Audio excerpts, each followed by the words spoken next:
সংবাদ রাজধানীতে সড়ক অবরোধকারী জগন্নাথ বিশ্ববিদ্যালয়ের শিক্ষার্থীদের ওপর লাঠিচার্জ করেছে পুলিশ। প্রায় ৩ ঘন্টার অবরোধ ভেঙে দিয়ে আটক করেছে ১৯ জনকে। বিশ্ববিদ্যালয়ে সরকারি অর্থায়ন বন্ধের প্রক্রিয়ার প্রতিবাদে বিক্ষুব্ধ শিক্ষার্থীরা ৫০টির মতো গাড়ি ভাঙচুর করেছে। আবুল কাশেমের তোলা ছবিতে রিপোর্ট করছেন এনামুল কবির রূপম।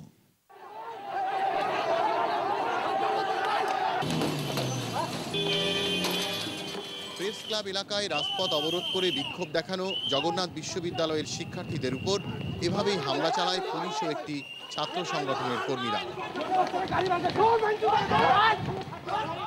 জগন্নাথ বিশ্ববিদ্যালয়ের ৩০০০-এরও বেশি শিক্ষার্থীর বিক্ষোভে পল্টন চৌরাস্তা থেকে কদম ফোয়ারা হয়ে মৎস্য ভবন এলাকায় যান চলাচল বন্ধ হয়ে যায়।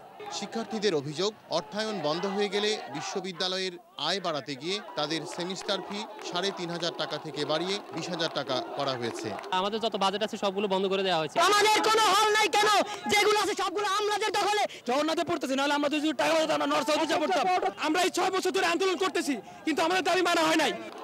ওই পথ দিয়ে যাওয়ার সময় শিক্ষার্থীদের হাতে অবরুদ্ধ হয়ে পড়েন সরকার দলীয় সংসদ সদস্য অ্যাডভোকেট মোসলেম উদ্দিন। ছাত্রদের অবরোধ তুলে নেওয়ার আহ্বান জানায় কর্তৃপক্ষ। বিশ্ববিদ্যালয় তার অনুদান নিয়মিতভাবেই পেয়ে আসছে। অর্থ মন্ত্রণালয়ে একটা সিদ্ধান্ত হয়েছে যে ২৭/৪ দ্বারা বলবৎ থাকলে পরে বিশ্ববিদ্যালয়গুলোকে, এই 3টে বিশ্ববিদ্যালয়গুলোকে আর্থিক অনুদান দেওয়া সম্ভব হবে না। এইভাবে রাস্তায় দাঁড়িয়ে হবে না, আমাদেরকে দাবি আদায় করতে হবে আলোচনার টেবিলে গিয়ে। এই বক্তব্যে ছাত্ররা আরও উত্তেজিত হয়ে ভিসির বিরুদ্ধে স্লোগান দিতে থাকলে লাঠিচার্জ করে পুলিশ।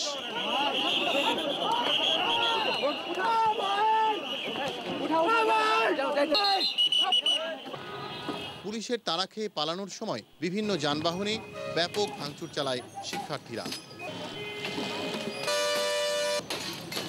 খুবই ধৈর্যের সঙ্গে পরিস্থিতি নিয়ন্ত্রণ করা গেছে দাবি পুলিশের। আমরা অনেকক্ষণ ধৈর্য ধরেছিলাম যে তারা তাদের দাবি দেওয়া সংক্রান্ত একটা আশ্বাস পেয়েছে কর্তৃপক্ষের কাছ থেকে। তারা বোধহয় নিজেরাই রাস্তাটা ছেড়ে দেবে, কিন্তু তারা তা না করে রাস্তাতে বসে থাকলো, মানুষকে জিম্মি করে রাখলো। সবার সঙ্গে আলোচনা করেই চূড়ান্ত সিদ্ধান্ত নেওয়া হবে জানিয়েছেন শিক্ষামন্ত্রী। আমি তাদের দাবিটাকে উড়িয়ে দিচ্ছি না। তাদের দাবিটা একটা যৌক্তিকতা আছে যে আমরা এত ব্যয়ভার পুরা বহন করতে পারবো কিনা, কিন্তু বিশ্ববিদ্যালয়গুলো আমাদের শুধুমাত্র সরকারি ব্যয়ের উপর নির্ভর করে এখন আর চলতে পারে না। অন্যান্য বিশ্ববিদ্যালয় সম্পর্কেও আমাদের এখন ভাবতে হচ্ছে। তবে কবে নাগাদ সমস্যার সমাধান হতে পারে জানাতে পারেননি শিক্ষামন্ত্রী। Enamul Kabir Rupam, channel I, Dhaka.